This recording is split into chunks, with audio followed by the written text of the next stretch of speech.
still in the game. Somebody's pulling your chain. About 22nd century science.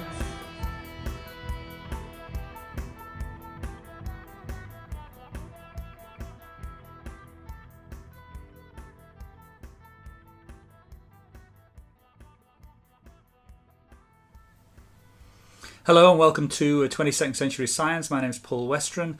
I'm the author of When Stars Collide and the book A 22nd Century Science. This is the podcast where we say astrology isn't what you thought it was. I'm going to talk today about the Sun, Venus and Mars, the three very important parts of progressed synastry, which is the subject that I named back in 2003 after the first part of my major experiment. Anyway, Sun, Venus and Mars. The natal sun is the fixed sun, the sun in your birth chart. Progress chart is the position of the sun in the days after you were born. This is a little bit like fractal mathematics. This is a bit like self-similarity. Essentially, the progress chart is the expansion of your natal chart. It's the movie show. Whereas the natal chart is the opening titles, or the blueprint, if you want to call it that. The progress chart is the actual movie. So you get a lot more information from your progress chart than you necessarily do from your natal chart. Okay, so how does it work? Well, astrology is the science of consciousness. It appears because we can use it to measure and predict and describe events in consciousness, but we can't use it to predict and measure and describe events in nature. That's what physics does and some other subjects. Astrology is essentially useless without consciousness. If you take people out of the universe, you take astrology out of the universe. So that's what makes us think that we probably live in a simulation after all, if astrology is true.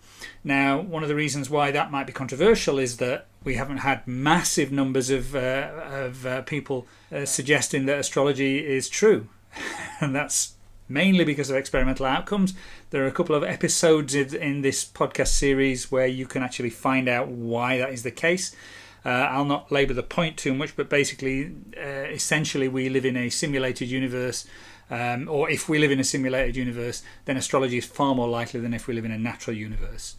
And if you believe we live in a natural universe, then that's fine. You probably don't believe in astrology. And that's fine too. But what we've got is some evidence that you should really consider before you make that decision. Okay. So can I demonstrate? Yes. We've done experiments with a very large control group. And we know from that how many aspects, which are like edges in graph theory. They're like the relationship between two entities treated as an entity in itself. So essentially an aspect is a connection between two astrological entities. And that aspect has particular quality. And the two entities have particular qualities. And the three things together create an outcome that we can, or a variable that we can assess. And that variable in this case that I'm looking at, Sun and Venus, for example, or Venus and Mars, or Venus and Venus. If it involves Venus, then it's something to do with relationships. We don't know why. We know that Venus is a very hostile place. We know that it's from the physical point of view, it is essentially hell for human beings. But we don't know why Venus is associated with relationships, and it would be speculative to give a reason why that might be the case. What we do know is that when we do experiments with synastry and progress synastry, we find that the peaks in the data are associated with positive aspects in relationships for trines and for conjunctions and for oppositions to quite significant numbers. So in the control group, where we created a control group of 2.6 million false relationships, aspects, edges, are completely flat. When we do the actual experiment with real people, we get some big peaks in the same place, and we get the same peaks over and over. So the data set that I created was basically famous relationships. It's quite important to have public record relationships in a study such as this, because what we're trying to do is demonstrate what actually happened in relationships. We can't do that with private relationships, because essentially they're private. But I use a method called criminal groups analysis to try and ensure that I don't subconsciously select relationships. So effectively I use cohorts, which are like relationship webs or relationship groups of people, and I connect. Essentially I look for all the connections, all the relationships within that particular cohort. So we find a cohort and then we follow each member of that cohort to see if we can find public relationships associated with them. In this criminal groups cohort, it starts with Elizabeth Taylor. She's the person of interest in the top corner, and she is in relationships with Nicky Hilton, Michael Wilding, Mike Todd, Richard Burton, Eddie Fisher, John Warner, George Hamilton, and Larry Fortensky in this particular instance. Then we have all the relationships in the next column are all the relationships that we have in the public record of those individuals. In this particular example, I've linked two cohorts. So via Alana Hamilton, also known as Alana Stewart, and she was in a relationship with Rod Stewart, and Rod Stewart has had lots of relationships himself. So we've linked those two cohorts here to show how you might link two cohorts. Now these cohorts are associated with my first group of 1,300 relationships, and so we may have added to it since then, but this is quite a big sprawling cohort really. So the end result of our research is that we quantitatively find which aspects or edges are important to relationships, and we can say Sun Venus trines, Sun Venus conjunctions, Sun Venus oppositions are important to relationships.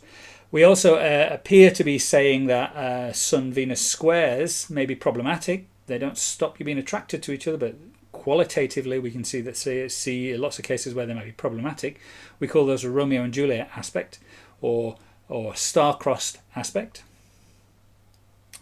There are also some other significant relationship connections. Venus-Mars trines by progression are extremely significant when it comes to relationships that don't end in marriage. So it's a love affairs aspect.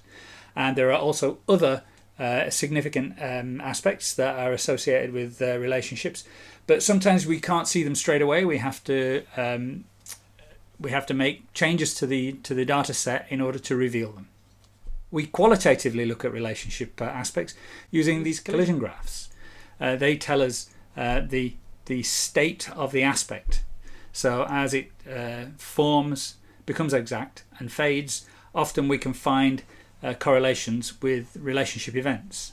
So what does that mean to you? Well, it means that essentially there is this statistical factor now involved in your relationship that you probably didn't know about before. We can evaluate in terms of astrological data when you get together, how your relationship changes, sometimes how it will end. We can show you the when and the why sometimes. The name of this channel is Quando 3, which means when. Quando, when.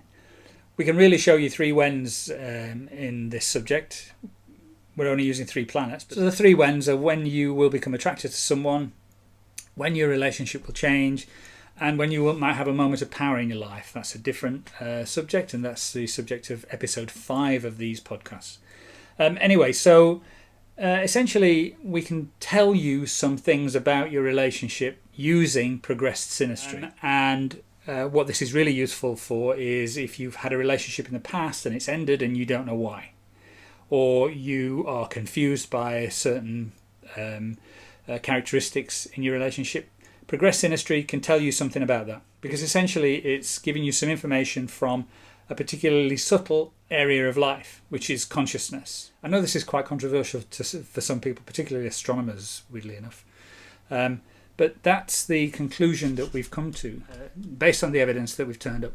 But that's not the scientific prediction that we make in this subject. The scientific prediction is essentially to do with cohorts. So you give me large numbers of relationships with particular characteristics, with information that we're quite sure is accurate, then we can make scientific predictions about the aspects that we will see in peaks and troughs in the data.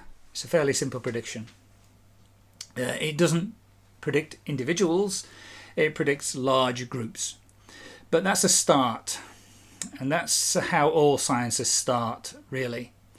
And this one, of course, was abandoned by academia 350 years ago and has not had any investment since. So if our experiments look a little bit primitive, that's because it's a little bit like doing an experiment in 1667. So let's take a look at some extreme examples. The first one I want to pull up is Franz Kafka and Dora Diamant. Now, they were quite a brief relationship. They claimed love at first sight, and in their relationship they had two progressed Sun, progressed Venus trines, which arrived at around the same time, which is when they met. They essentially had a relationship of about a year. Dora was Franz Kafka's carer, really, and she, according to her, she deeply loved him, and they experienced this love at first sight thing. Now, two progressed Sun-Venus trines is extraordinarily rare and extraordinarily meaningful from the point of view of progressed synastry. But it's not the only instance that we've discovered. Here's another one, and this is Jean-Pierre Aumont and Marissa Pavin. Marissa Pavin was Pierre Angeli, the actress's twin. They got together in 1956 under a double progressed Sun, progressed Venus trine. But later in the 1960s, they split up. And they split up under what looks like a Sun-Venus square here. Now, Sun-Venus square, often relationships fail under Sun-Venus squares, but they often also get back together again. Venus-Mars squares can be a little bit more sinister because there's often a third party involved, but not always. And so Sun-Venus squares often are associated with some sort of external intrusion that is circumstantial. For example, family enmity, or perhaps distance, sometimes prison. But it seems to be easier to heal a Sun-Venus square than it is to heal a Venus-Mars square. So anyway, after the square had passed in Aumont and Pavin's case, they got back together again and stayed together until the death of one of the partners. So here's some examples of some other squares in other famous relations. I use these examples quite often. That's because it's easy for me, but I have plenty more and we'll be using plenty more in the later episodes. But let's have a look at Charles and Diana. They had a square and an opposition occur really during the beginning of during the middle of their relationship in the mid-80s. And Burton and Taylor, they had one towards the end of their marriage in the early 1970s. They tried to get married again and it didn't work out, mainly because of this square. This is Venus-Mars square. So was for Charles and Diana, some Venus-Mars square. Heather Mills and Paul McCartney, same again. They got together under this love affair aspect, the progressed Sun, progressed Venus, the progressed Mars, progressed Venus trine, which is significant in love affairs. And their relationship started to end when a similar square came along between Venus and Mars. Geldof and Yates, theirs happened between 1993 and 1995. I described this as like a hand grenade thrown through time, and the picture makes it look like a hand grenade thrown through time.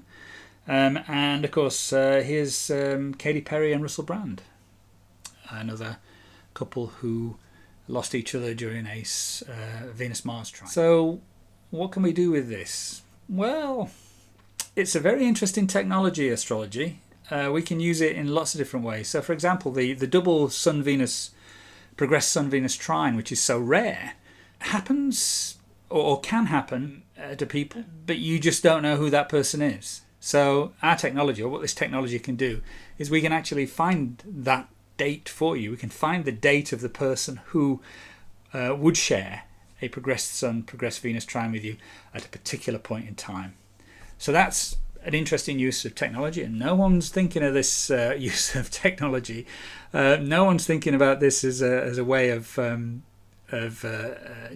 making dating better. But of course, you don't just have the progressed Sun, progressed Venus trine. There are lots of other types of connection that make different types of relationship. For example, the Venus-Venus trine is very soft and romantic, and it's marvellous, but it's also two what we call passive planets, and so it's one or both of the people involved need a kick to get it started, and so sometimes this can be admiration from afar, and the relationship never gets off the ground.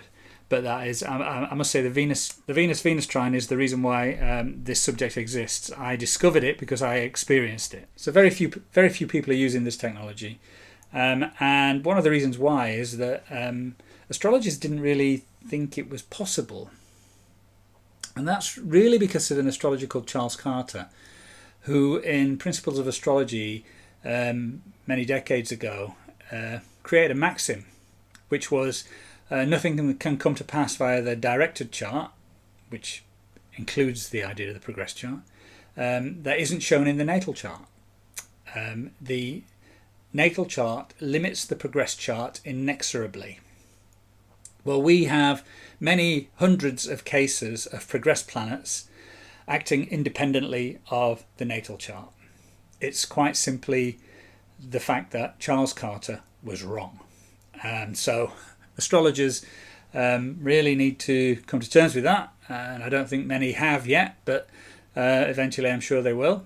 But what that means is we're in a completely different world now, with a completely different type of horoscope, a moving horoscope that is independent of the natal chart. So we have a position now where we can use technology like this to make relationships better. We aren't doing yet, but it's going to happen. The reason I call this a 22nd century science is because astrology has so much baggage. It is really not a subject that a lot of people like. I mean, obviously millions and millions do, but there are a lot of people, particular types of people, that don't like astrology because they see it as stupidity.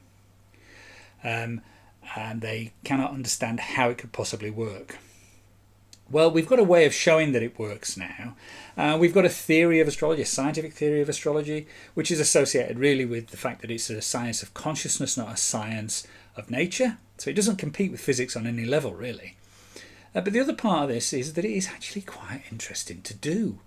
Once you know how to use it, once you know how to use the variables that they're obviously scientific variables, it's just like any other science. There's a discovery level that you get to where you can actually do astrology and you're doing science. So you're actually getting scientific results back. So basically objective, meaningful results. Now that's a big leap for a lot of people in natural sciences to make. It's very difficult for them to come to terms with that. It's very difficult for them to accept that. But throughout these podcasts and or video blogs, whatever you want to call them, that I'm going to be showing how I do that. And in upcoming episodes, I'll be demonstrating how these effects work over and over and over again. And obviously, it's not just the case of them working over and over and over again. They work significantly. So we do a control test. We know that there's something significant going on here because we have a control group and we have our actual observations. So when we do repeated experiments, we get the same result or similar results. And we can explain them using astrology, and we can't really explain them using any other method. We've tried that. There have been quite a few skeptics that have had a go at that. And really, we haven't had any experiment that is... we haven't had any explanation that is better than the astrological hypothesis. Anyway, you've been watching and listening to a 22nd Century Science, where I say astrology is not what you thought it was. So like, subscribe, follow, and I'll see you next week for life progressions. So I'll see you then. It's still in the game. Somebody's pulling your chain. About 22nd century science.